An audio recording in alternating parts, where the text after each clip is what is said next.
모두 자리에 앉아 주시기 바랍니다.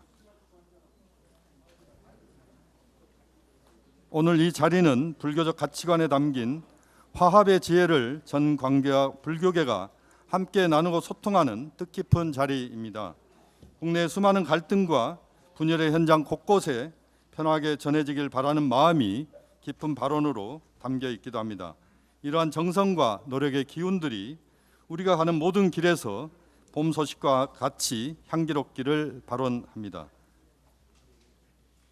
지금부터 대한불교 조계종과 국회 정각회가 공동 주최하고 대한불교 조계종 화쟁위원회가 주관하는 화쟁 다름을 넘어 공존으로 세미나를 시작하겠습니다. 먼저 국민 의례가 있겠습니다. 모두 자리에서 일어나 단상의 태극기를 향해 주시기 바랍니다. 국기에 대하여 경례.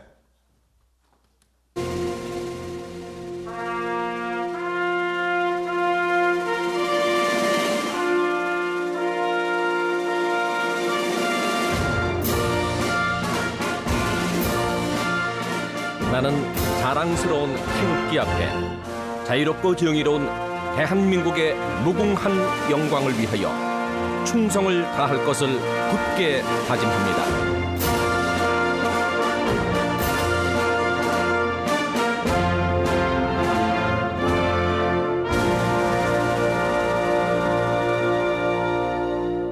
바로 모두 자리에 앉아 주시기 바랍니다.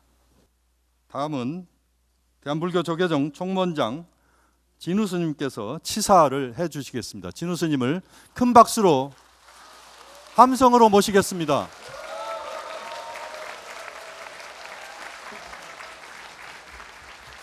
예, 반갑습니다.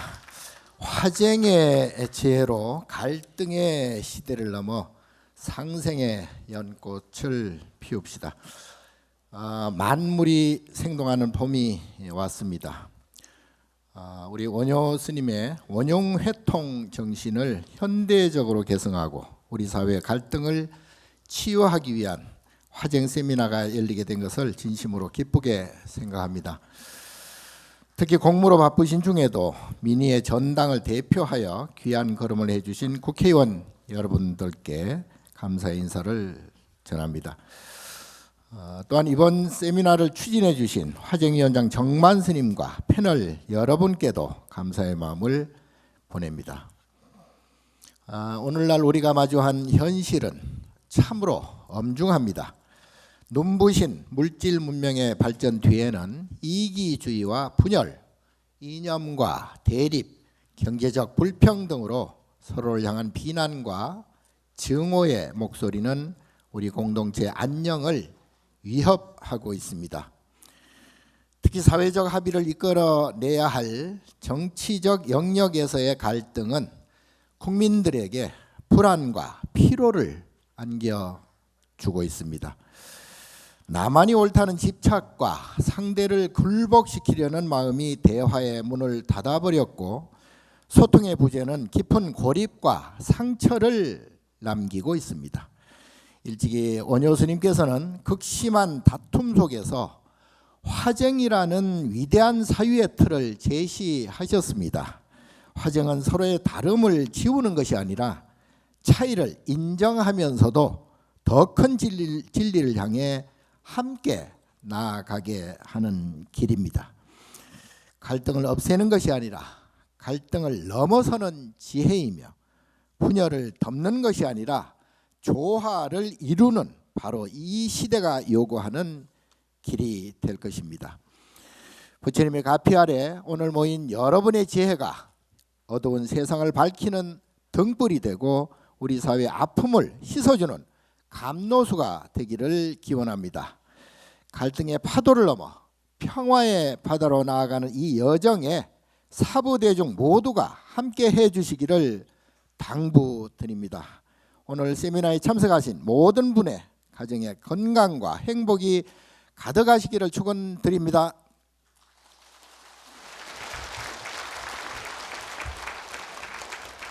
시사를 해주신 총무원장 큰 스님께 다시 한번 큰 박수 부탁드리겠습니다. 이어서 이번 화쟁위원회 세미나를 주관하신 대한불교조계종 화쟁위원회 위원장 정만 스님의 인사 말씀이 있겠습니다.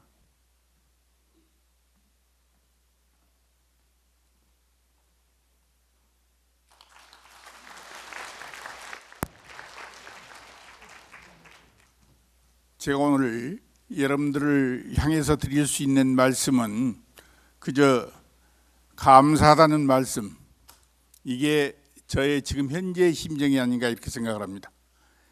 민의 전당에서 우리가 안고 있는 여러 가지 문제들을 화쟁이라는 용광로 속에 푹 담궈가지고 대한민국의 미래를 맑고 향기롭게 만들기 위한 첫 걸음이라고 생각을 합니다. 여러분, 바로 여러분들 스스로가 이 화쟁의 주인공임을 바로 인식을 하고 대한민국의 밝은 미래를 위해서 함께 노력해 주시길 바랍니다. 감사합니다.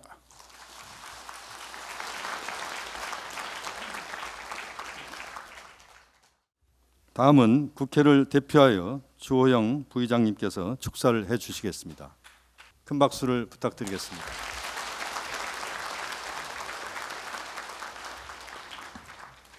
오늘 국회에 귀하신 분들이 많이 오셔서 국회의장이 모시고 환영을 해야 되겠습니다만은 우원식 의장께서 오늘 아침 일찍 일본 중의원 의장과의 회담 때문에 출국을 하셔서 못 모시게 돼서 대단히 죄송스럽고 저에게 각별히 좀 잘 모셔달라는 당부 말씀이 있었습니다. 여러 어르신들이 또 정계 원로들이 오셔서 감사하기는 합니다만은 제목 자체가 화쟁이고 저희들을 꾸짖고 경책하기 위해서 만들어진 자리라고 생각을 하니 등골이 서늘하기도 합니다.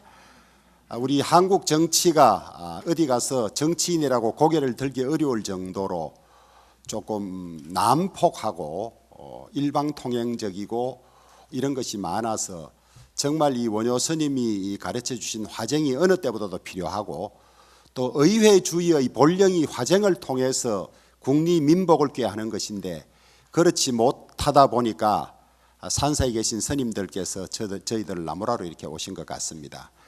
우리 유인태 사무총장님, 이재호 민주화기념사업회 이사장님, 또 김희옥 동국대 총장님, 김형호 의장님, 정대철 헌정회장님, 우리 헌정사를 온몸으로 겪고 오신 어른들이신데 이분들의 말씀을 통해서 큰 지혜와 가르침을 얻게 되는 소중한 자리가 되길 바랍니다. 그리고 함께 해주신 봉헌사, 조계사, 안국선언 신도님들 감사합니다. 새해 복 많이 받으십시오.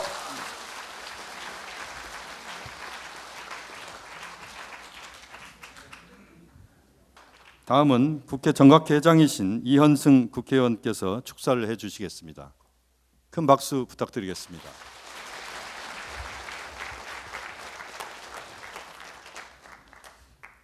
예, 불법성 삼보 기하며 국회 정각회장 이현승 인사 올리겠습니다. 오늘 정말 우리 대한불교 조계종과 국회 정각회가 뜻을 모아가지고 화쟁 세미나를 개최하게 된 것을 매우 뜻깊게 생각을 합니다. 오늘 이렇게 귀한 자리를 마련해주신 우리 조계종 총무원장이신 진욱 큰 스님, 그리고 저 화쟁위원회 위원장이신 정만 큰 스님, 그리고 여러 대덕 스님들과 또 화쟁에 참가하신 우리 관계자 여러분, 그리고 오늘 이 자리를 함께해 주신 주호영 국회 부의장님을 비롯한 여야 선배 동료 의원 여러분, 또 멀리 우리 청와대 불자회장이신 우리 하정우 수석님을 비롯한 내외 기빈 여러분께도 감사의 말씀을 드리겠습니다. 그리고 무엇보다도 오늘 그 행사장을 가득 메워주신 우리 조계사, 봉헌사, 도선사, 화계사, 안국선은 홍천사 우리 사부대정 여러분께 매우 깊은 감사의 말씀을 올리겠습니다.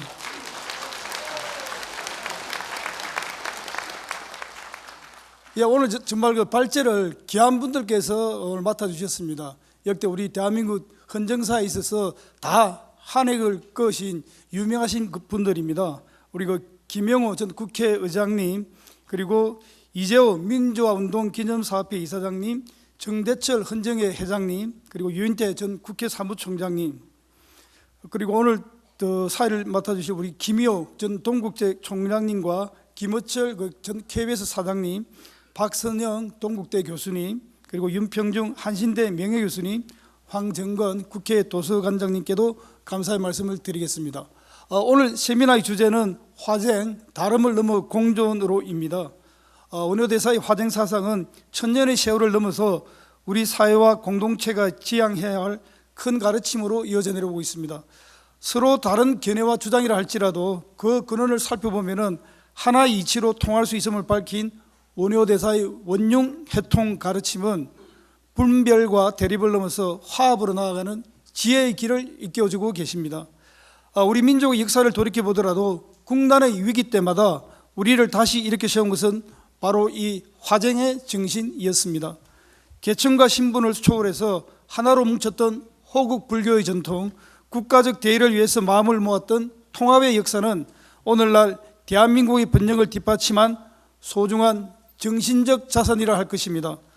국회 정각회 역시 1983년 창립 이래 40여 년 동안 국회가 화쟁의 가르침을 직접 실천하는 현장이 되고자 노력해 왔습니다. 서로 정치적인 견해 차이로 여야가 날카롭게 대립하고 있는 순간에도 부처님 앞에서는 한 명의 불자로서 마주 앉아 대립을 낮추고 조화를 이루는 길을 찾고자 정진을 이어왔습니다. 앞으로도 국회 정각회는 서로의 다름을 존중하면서 공존과 화합의 길을 걷도록 하겠습니다. 오늘의 세미나가 소중한 인연의 장이 되기를 바라며 이 자리에 함께하고 계신 모든 분들의 앞날에 부처님 자비와 지혜의 광명이 늘 함께 하시기를 희망하겠습니다. 모두 승불하십시오.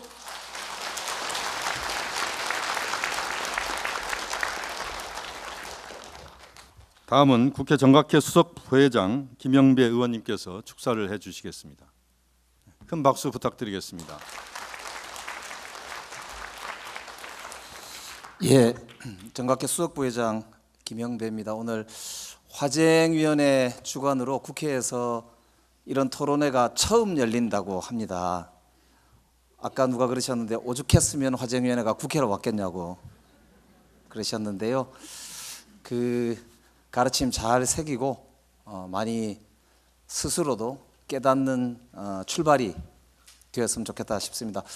아까 이 정만 큰 스님께서 오찬 때 말씀을 주셨는데요. 화쟁이 보시면 벼화자하고 입구자, 화자가 그러니까 밥을 같이 먹는다 그런 뜻이라고 하셨고요. 쟁이 이제 말로 다툰다. 그래서 제가 아까 생각을 해봤습니다. 왜 국회로 오셨을까? 그러니까 사실 요즘 우리 국회의원들도 여야가 함께 좀 소주도 마시고 솔직하게 이야기도 하고 기분 나쁘면은 뭐 되게 다투기도 하고 또 뭐 좋게 지내기도 하고 이렇게 서로 솔직하게 이야기도 좀 하면서 뭔가 정말 자기의 소명을 다해 나가는 그런 게 사실 너무 부족합니다.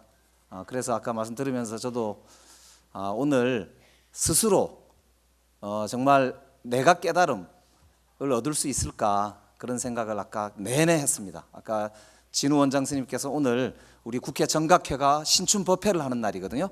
오늘 오셔서 진우 큰 스님께서 큰 가르침을 주셨는데 이제 같은 말씀이셨는데 모든 것은 나로부터 출발하고 내가 깨달아야 된다라고 하는 말씀을 주셨는데 그 말씀 들으면서도 저도 늘 정치가 잘 안 되면 상대방 탓부터 하고 저 스스로도 그래왔고 지금도 그런 것 같습니다. 앞으로 많이 가르침을 받아야겠다 생각을 했고요. 오늘 특히 김영호 의장님, 이재호 우리 의원님, 유인태 제가 모시던 전에 정무수석님이셨거든요. 정대철 회장님 비롯해서 많은 분들이 이렇게 오신 것만 해도 저는 그 모습 자체가 저는 우리 국회가 변해야 된다라고 하는 주문이 아닐까 생각했습니다. 오늘 저 스스로부터 깨달음을 한번 생각해보는 그런 귀한 시간이 되었으면 좋겠습니다. 성불하십시오. 고맙습니다.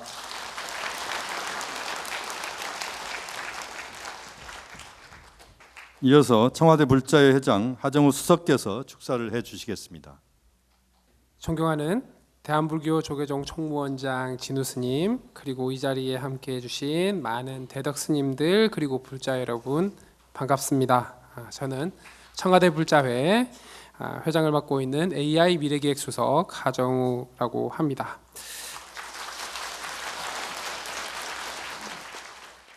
오늘 불기 2570년 시작과 함께 국민의 행복과 나라의 평안을 기원하며 화쟁 다름을 넘어 공존으로 세미나를 봉행하게 된 것을 진심으로 축하드립니다. 뜻깊은 자리를 마련해 주신 화쟁위원장 정만 스님과 관계자 여러분, 그리고 발제를 맡아주신 김희옥 전 동국대 총장님, 그리고 함께 소중한 지혜를 나누어 주실 우리 헌정 질서를 지켜와 주신 우리 토론자 여러분들께 깊은 감사 인사를 전합니다. 지금 우리 사회는 어느 때보다 깊은 분열과 대립을 경험하고 있습니다. 서로를 향한 소통은 줄어들고 있고 그 빈자리에 혐오와 갈등만 깊어져 가고 있는 현실입니다. 이럴 때일수록 우리 불교가 지닌 이 상생과 불이의 지혜인 오녀스님의 화쟁 정신이 더욱 절실합니다.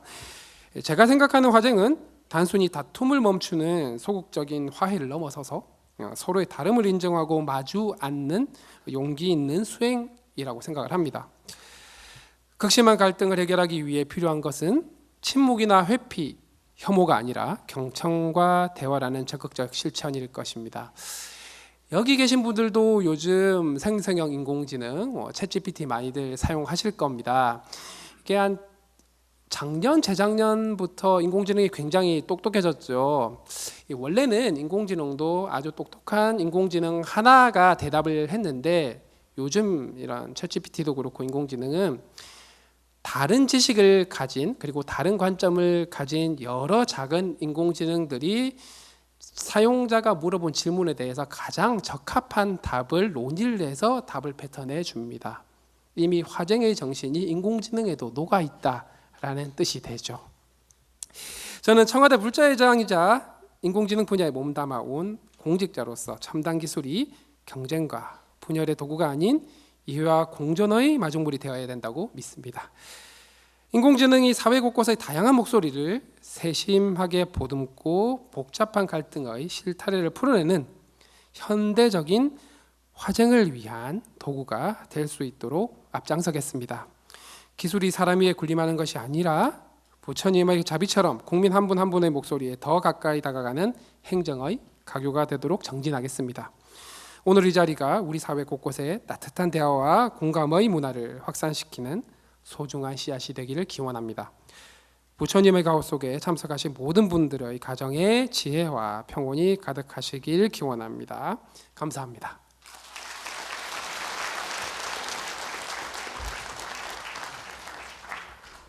지금부터는 본격적으로 화쟁 다름을 넘어 공존으로 세미나를 진행하도록 하겠습니다.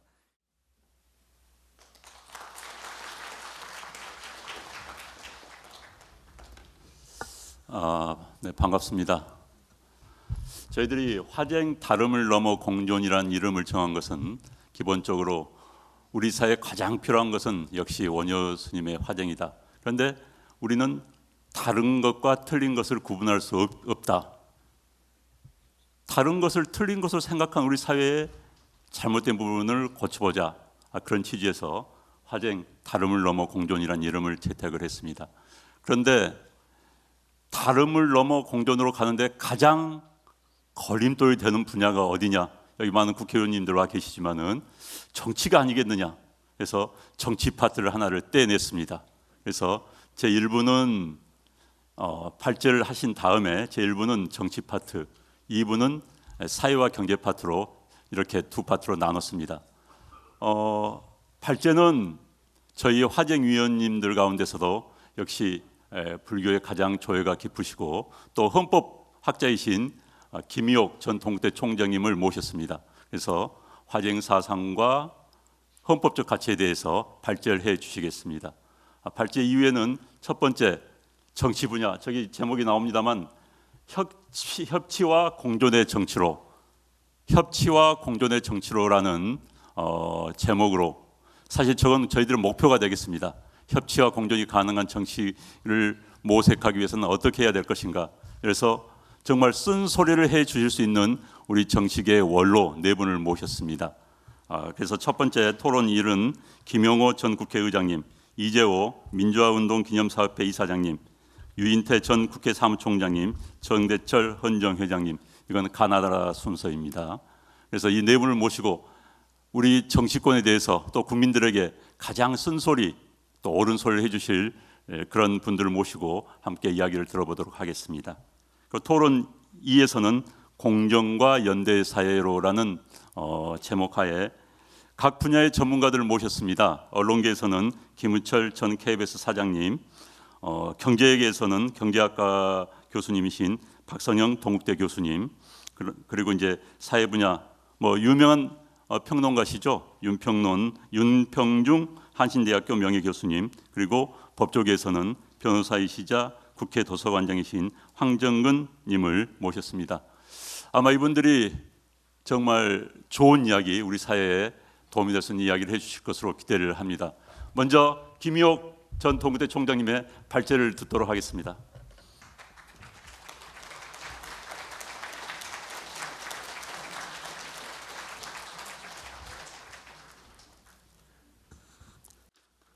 안녕하십니까. 오늘 화쟁, 다름을 넘어 공존으로 화쟁위원회 화쟁세미나의 기조발제를 맡은 김희옥입니다.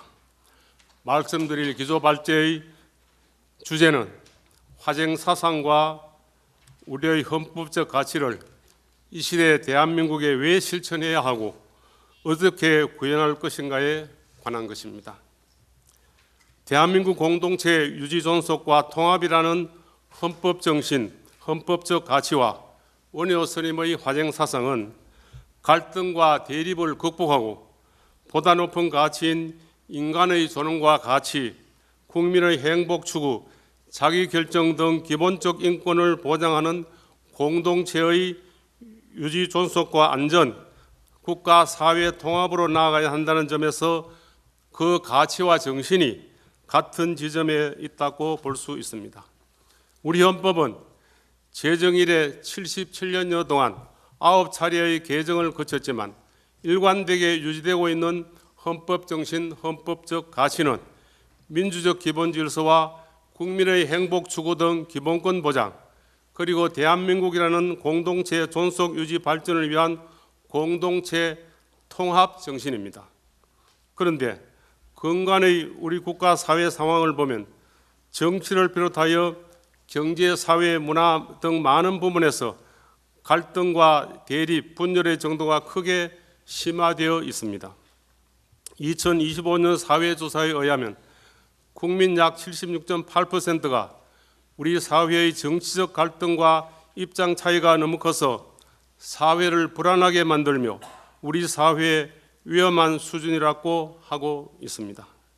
17세기의 근대 정치 철학의 토대를 마련한 토마스 홉스는 국가나 사회가 분열되거나 주권이 약해지면 파멸이나 위기가 올 수 있으므로 주권의 분열은 바로 죽음이라고 했습니다. 현생 인류 호모 사피엔스가 사회 국가를 형성하면서 역사가 시작된 이래 어느 사회, 어느 국가도 구성원들의 공동체가 통합되지 않고 갈등과 대립으로 분열 전개된 경우에는 쇠퇴와 멸망의 사회와 국가로 되어왔다는 것이 자명한 사실입니다. 7세기 신라의 삼국 통일 전쟁 시기에 활동했던 원효 스님은 화쟁사상을 주창하고 실천하였습니다. 화쟁사상은 어느 종파에도 구애됨이 없이 서로 대립적인 교수를 비판과 분석을 통해 융화하여 보다 높은 가치의 차원에서 통합으로 올라서자는 이론입니다. 즉 불교의 교인은 물론이고 국가 사회 공동체로서도 서로 다른 입장과 주장을 조화롭게 융화하고 대립 갈등을 해소하여 보다 높은 가치인 공동체의 통합과 발전으로 나아가자는 것이 화쟁사상의 핵심 내용입니다. 우리 헌법은 헌법 제정 권력을 보유한 국가 공동체의 구성원인 국민의 합의와 약속으로 나타난 최고법으로서 국민의 기본권을 보장하고 국가를 창설하며 국가 권력을 조직하고 그 국가 권력을 제한하며 공동체의 유지 통합을 위한 기능을 합니다. 여기서 대립, 분열과 갈등을 조화롭게 해소하고 보다 높은 가치인 융화와 통합으로 나아가야 한다는 원효 스님의 화쟁사상이 국가 공동체의 구성원인 국민의 기본권과 행복을 보장하고 상호 절제와 분배 조정으로 국가를 수호함과 함께 공동체를 존속 통합하는 것을 그 기본 가치로 하는 우리의 헌법적 가치와 그 주요 내용에서 근접하여 일치함을 알 수 있습니다.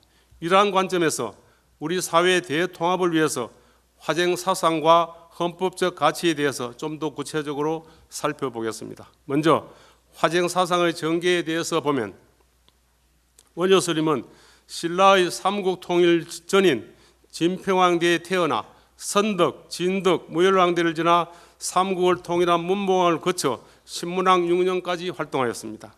7세기의 신라는 다양한 불교 사상과 학파가 유입되면서 불교계 내부의 갈등과 대립이 심하였습니다. 7세기 신라를 둘러싼 국제 정세는 강력한 제국 당나라가 대륙에 존재했고 신라는 고려 백제와 삼국 정립을 이루면서 수시로 크고 작은 전쟁이 있었고 일본은 야마토 정권이 강력한 중앙집권 체제를 수립하고 신라 해안에는 일본의 근거지를 둔 해적 집단이면서 반정규군인 외국의 빈번한 침입으로 백성들에 대한 살상 등 많은 피해가 일어나고 있었습니다. 신라 내부 사회는 골품 제도를 기반으로 한 신분 귀족 사회로서 기본적으로 농민과 하층민의 불만이 늘 있어 왔고 진평왕은 삼촌인 진지왕을 강한 힘의 실력으로 폐위시키고 왕위에 오르는 등 골품 왕 귀족 간의 권력 투쟁이 심화되었으며 모반 사건과 반란이 자주 있었고 성골이 아닌 진골로서 김춘추가 무열왕으로 즉위하여 왕실이 성골에서 진골로 전환되는 등 7세기 신라 내부에 상당한 갈등과 대립 분열이 있어 왔습니다. 난세인 삼국 통일 전쟁 시기에 생의 대부분을 보냈고 통일 신라의 탄생을 목격한 원효 스님은 성골 진골의 골품 왕족이 아닌 육두품 출신이었습니다. 출가한 이후 당시의 불교 주류와는 상당한 적대적 관계에 있어 스스로 소성거사 또는 복성거사라고 하면서 대중 속으로 환속하는 등 불교를 대중화시키고 분열된 국민정신을 통합하기 위한 노력을 지속한 원효 스님은 일종 일파의 괴됨이 없이 만법이 일불성에 통섭되어야 하는 것이 마치 대해 중에 일체의 중류가 들어가지 않음이 없는 것과 같다라고 하여 화의 실천 논리를 중시하였습니다. 화쟁 사상의 핵심 내용은 모든 현실과 사상이 결국 하나의 마음, 일심에서 비롯되는 바 서로 대립하는 다른 견해를 부드럽게 녹여 하나로 통합, 원중회통하여야 하고 서로 대립하는 것처럼 보이는 두 가지가 사실은 같은 진리의 다른 측면일 수 있어 결국은 하나이므로 양극단을 모두 포용하면서도 그것을 뛰어넘어서는 더 높은 가치의 진리를 추구하는 것을 말합니다. 화쟁 사상은 오늘날 우리 사회의 다양한 갈등 현상을 치유할 수 있는 하나의 기제가 될 수 있다고 봅니다. 다음, 사회 갈등과 사회 통합에 대해서 보겠습니다. 현생 인류 호모 사피엔스는 아프리카 중동쪽의 대지구에서 발생하여 약 10만 년 전부터 지구 전 지역으로 이동 거주하게 되는 험난한 과정에서 채취, 수렵, 체포 행위를 통하여 한정된 자원인 일정한 동식물, 조개, 의류 등을 획득하여 생활하게 되었으므로 각 개인 또는 집단 사이에 치열한 경쟁이 있을 수밖에 없었고 이러한 현상은 일정한 지역에 정착하여 농축 산업 등 다른 산업을 영위하게 되어서도 지속되고 있습니다. 전쟁과 싸움, 대립, 갈등은 어쩌면 경쟁이라는 인류의 속성으로도 볼 수 있는 바 다른 집단이나 사람, 동물 등과 먹이, 자원, 생존을 두고 벌이는 경쟁적 이기적 의식이 유전자에 배어 있다고 볼 수도 있어 현생 인류는 호모 컴피티션이라고 할 수 있습니다. 갈등은 자원, 가치, 이익, 권력 등의 분배에 있어 서로 다른 목표를 가지고 충돌하는 현상을 말합니다. 사회적 갈등은 한정된 자원을 배분하는 과정에서 필연적으로 발생하는 집단 사이의 대립과 긴장, 이해관계와 신념, 가치관이 충돌하는 균열 상태를 말합니다. 갈등은 적절하게 다룰 경우 창의성을 도모하고 혁신적인 변화를 가져올 수 있는 기회가 될 수 있습니다. 갈등은 민주주의 정치 과정을 특정 지어오는 주요 요소라고도 할 수 있습니다. 정치는 서로 다른 이해관계나 관점을 가진 다양성이라는 조건에서 발생하는 갈등을 없애는 것이 아니라 적정한 절차를 거쳐 조율과 타협을 통해 조정하고 관리하는 것이라고 할 수 있습니다. 그러나 갈등이 상호 이해와 화해 협력을 통해서 보다 높은 가치의 차원으로 적절하게 조정 관리되지 않으면 매우 부정적인 결과를 가져오게 됩니다. 따라서 사회와 국가가 쇠퇴에 멸망하지 않고 발전하면서 그 구성원들이 행복하려면 사회 갈등이 해소되어 사회 통합으로 나아가야 하는 것입니다. 사회 통합은 사회 갈등을 해소하는 과정을 통해서 공동체, 사회를 구성하고 있는 사람들이나 집단들을 보다 높은 가치의 하나로 조정 관리하는 것을 말합니다. 역사적으로 어느 국가 어느 사회도 내외부의 갈등, 대립, 권력 다툼이 심화되고 있는데도 이를 해소하지 못한 경우에는 아무리 강성하고 넉넉하게 잘 살고 있었더라도 쇠퇴하거나 멸망하지 아니한 국가, 사회가 없습니다. 내외부의 분열과 갈등, 대립은 쇠퇴와 멸망으로 이어지는 것이 역사의 과정인 것으로 동서고금의 많은 사회, 국가에서 그 예를 볼 수 있습니다. 결국 사회 갈등, 내부 분열은 국가, 사회를 약화시키는 것입니다. 사회 갈등 해결에 실패하면 국가, 사회의 쇠퇴가 가속화될 수 있습니다. 정치, 경제, 사회, 문화의 어느 부분에 있어서도 서로를 혐오하고 비판하며 갈등으로 몰아넣고 싸우는 것, 특히 정치에 있어서의 심한 편가르기와 혐오 유발 등은 사회 갈등을 더욱 심화시키는 것입니다. 다음, 우리의 사회 갈등과 사회 통합 상황에 대해서 보겠습니다. 사회 전반의 갈등 수준을 수치로 나타내는 지표를 갈등 지수라고 하는데, 이는 사회 내 각 집단 사이의 격차와 갈등 관리 역량을 종합적으로 반영해서 수치화한 지표를 말합니다. 갈등 관리 역량은 정부의 신뢰도, 민주주의 제도 운영, 사법제도, 시민사회 참여 등 국가와 시민사회의 갈등 조정 능력을 반영합니다. 2025년 기준 OECD 38개국의 국가별 갈등 지수를 보면 우리나라는 갈등 지수 0.69인 4위로 갈등 지수가 매우 높습니다. 갈등 지수가 높을수록 사회적 신뢰, 경제 성장, 정책 집행의 효율성 저하 등 부정적 영향이 커지게 됩니다. 우리 사회는 갈등 지수가 높음과 동시에 갈등 관리 지수는 27위로서 사회 갈등을 해결하는 역량은 지극히 낮아 많은 문제점을 보유한 상태입니다. 갈등 관리 지수가 10% 높아지면 1인당 GDP가 최대 2.41% 증가한다는 연구 분석이 있습니다. 근간 10년 동안의 사회 갈등으로 인한 경제적 비용 분석에 의하면 매년 약 234조 원 정도를 사회적 갈등 비용으로 지출한 셈이 되고, 이는 명목 GDP의 약 10%에 해당합니다. 2024년도 국민의 사회 갈등 인식도에 의하면 우리 사회의 갈등도는 4점 만점에 3.04점으로 매우 높게 나타나 있고, 사회 통합에 대한 인식은 10점 만점에 4.3으로 지극히 낮은 편입니다. 사회 갈등을 증폭시키는 또 다른 논의는 정치권과 사회 지도층 그리고 법 집행의 공정성에 대한 사회적 불신입니다. 공공기관 및 법 집행기관의 공정성에 대한 불신은 OECD 국가 중 가장 높은 수준입니다. 특히 정치권은 서로를 혐오 비판하고 싸움과 분쟁을 야기함으로써 갈등을 유발하고 혐오를 부추기는 매개체가 된 모습입니다. 2024년 조사에서 국민 10명 중 9사람이 우리 사회의 여러 갈등 사안 중에서 정치 영역에서의 갈등이 가장 심각하다고 보고 있고, 2025년 조사에서도 국민 82.7%가 진보와 보수 간 갈등이 가장 심각하다고 보고 있습니다. 2025년 서울대 국가미래전략원 조사에서는 사회 분열과 갈등의 주요 원인으로 정당 대립이 36%, 이념 대립이 18%였고, 정치적 갈등의 책임이 누구에게 있는가에 대해서는 강성 지지자, 여당, 대통령, 야당 등의 순으로 나타났습니다. 원효 선임의 화쟁 사상이 나온 난시의 삼국 통일 전쟁 시기인 7세기 신라의 시대적 배경에 대해서는 아까 말씀드렸습니다. 오늘날의 우리나라 상황과 비교해 보면 대내외적인 면에서 모두 상당한 유사성을 찾아볼 수 있습니다. 이러한 시대적 배경과 현재 우리 사회의 갈등 현상을 보면 이 시대 우리 사회에 요구되는 가장 중요한 아젠다는 바로 화쟁 사상의 실천이 아닌가 생각됩니다. 다음으로 우리 헌법상의 화쟁, 사회 통합의 가치에 대해서 보겠습니다.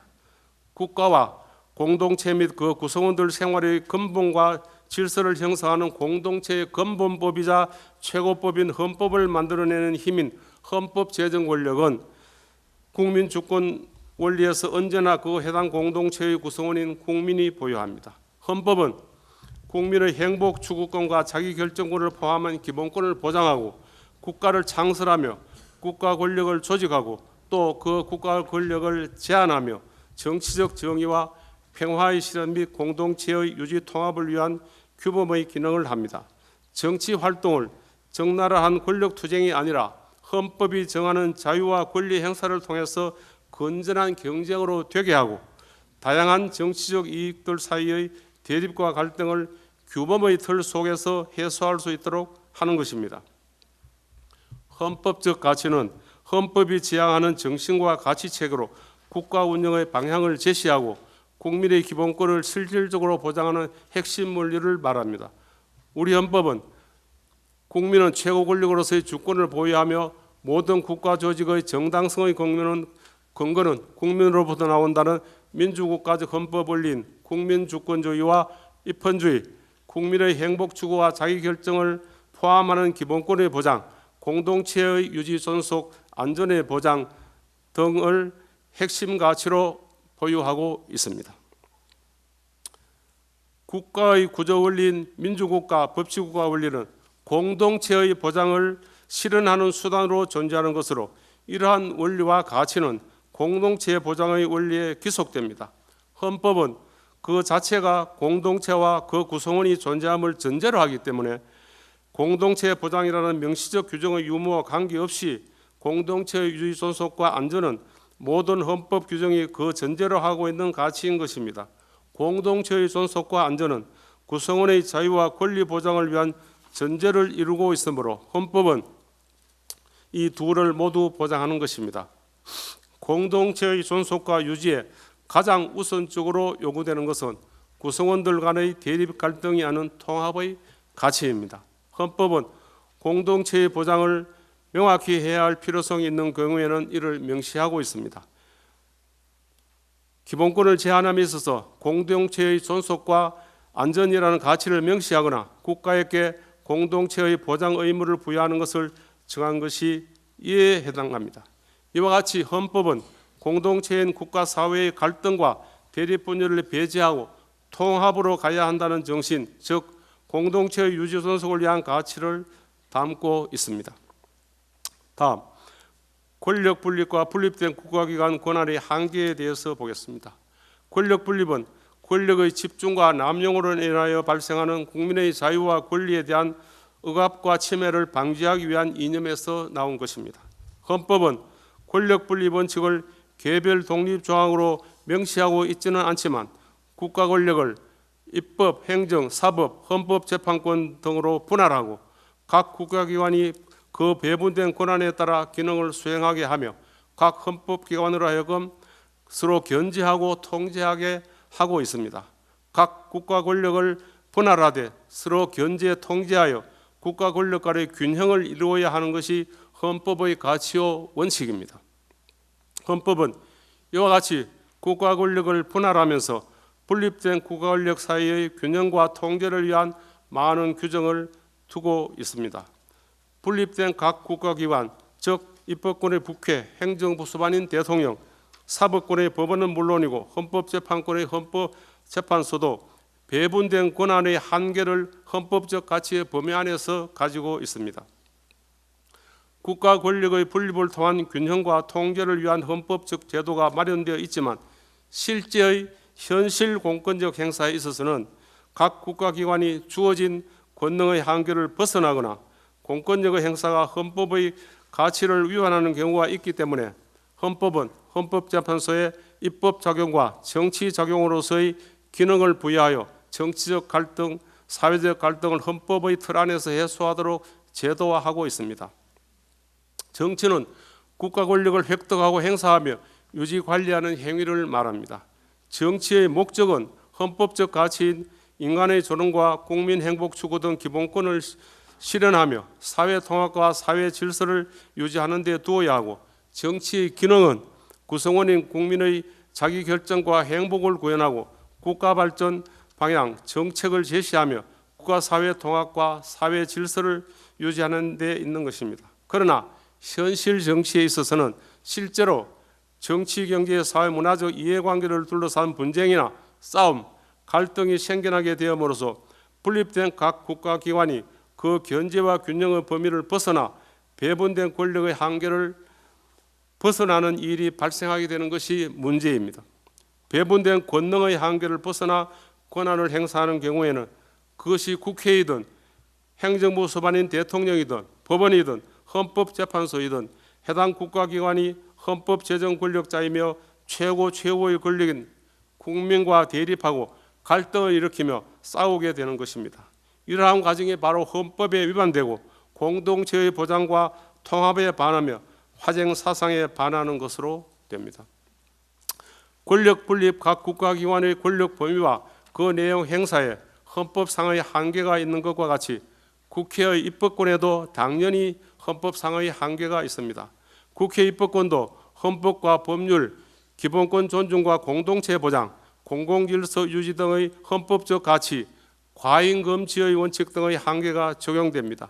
한계를 넘은 입법권의 행사에 대해서 사후적으로 대통령의 법률안 제2요구권, 헌법재판소의 위헌법률 심판 등의 제도가 있지만 사후적으로 통제하는 것에는 상당한 어려움과 시간적인 혼란, 한계가 있으며 입법권의 한계를 넘은 법률을 입법하는 과정에서 발생하는 국가적인 갈등과 혼란은 많은 손실을 가져오게 됩니다.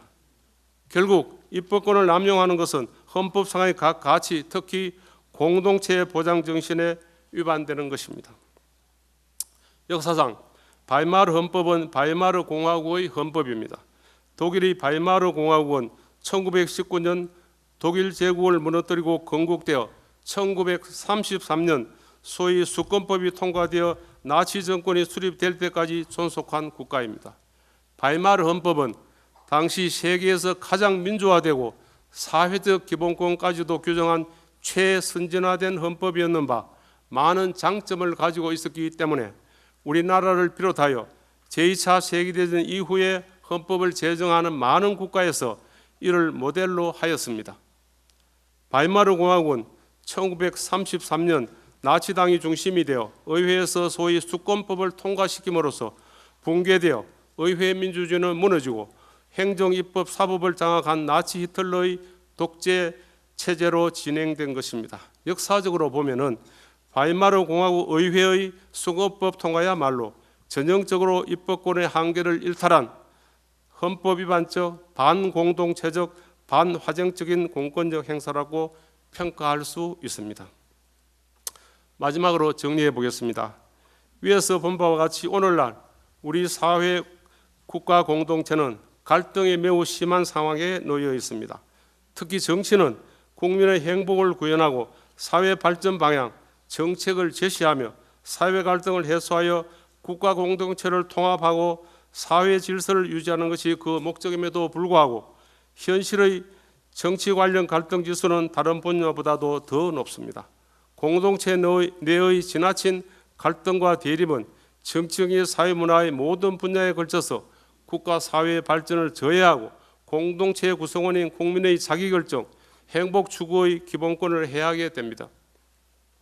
모든 국민은 일반적 행동 자유, 행복을 추구하는 존재이고 국민 삶의 모든 영역에서 행복 추구가 요구됩니다. 원조 선엽의 화쟁 사상 실천이 높은 정치적, 헌법적 가치의 구현과 같고 이것이 바로 국가와 국민을 수호하고 국민의 자기 결정권을 포함한 기본권과 행복을 보장하는 길입니다. 오늘 화쟁 다름을 넘어 공존으로 화쟁위원회의 화쟁 세미나가 정치든 경제든 사회문화이든 국민의 행복과 안전이 추구되는 모든 영역에서 갈등과 분열, 대립과 혼란이 발생하거나 확대되지 않도록 하는 데 도움이 되고 모든 국민, 사회단체, 국가기관, 특히 정치의 영역에서 갈등과 대립을 극복하고 통합과 화쟁으로 형성됨으로써 국가 사회 발전과 국민의 행복 추구, 자기결정권 등 기본권 보장으로 나아가는 대전환의 계기가 되었으면 합니다. 감사합니다.